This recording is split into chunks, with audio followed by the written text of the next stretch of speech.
যাই হোক, লক্ষ্মীর ভাণ্ডারে টাকাটা ঢুকতো, আমার বউর অনেক কাজে লাগতো।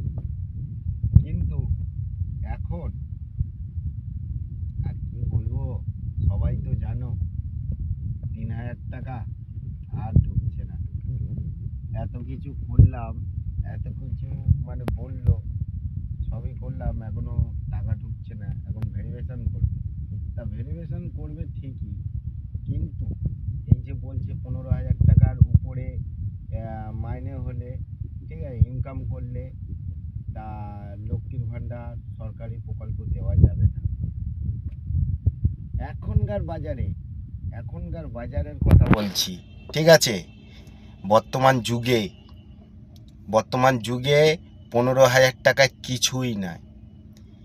যে ব্যক্তিটা বাজারে যায়, যারা বাজার করে, যারা সংসার চালায়, তারাই জানে, ঠিক আছে, যে ১৫,০০০ টাকা সংসারে কিছুই নয়।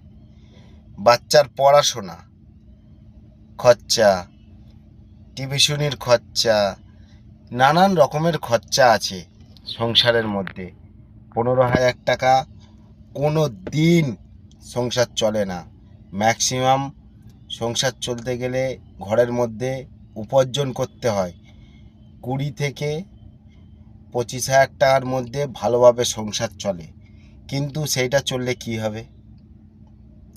এখন বর্তমান যুগে আমি দেখছি, ঠিক আছে, এখন দুই স্বামী স্ত্রী কাজে যাচ্ছে। হাজব্যান্ড যাচ্ছে গাড়ি চালাতে, তার ওয়াইফ যাচ্ছে কোথায়?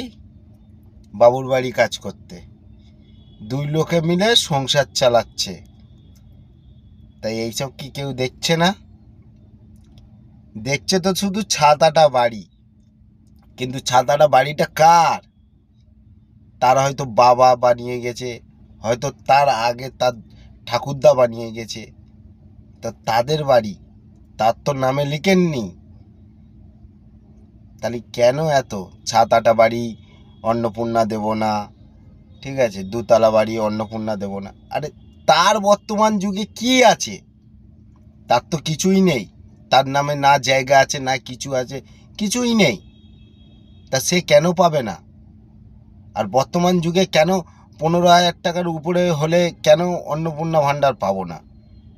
আজকে পেট্রোলের দাম এত বেশি, বাইক থাকলে বলছে যে অন্নপূর্ণা ভাণ্ডার পাবে না। তা বাইক না হলে লোক ইনকাম করবে কি করে? লোক ইনকাম করবেটা কি করে? আজকে চিন্তা করো, মানে বাইক নিয়ে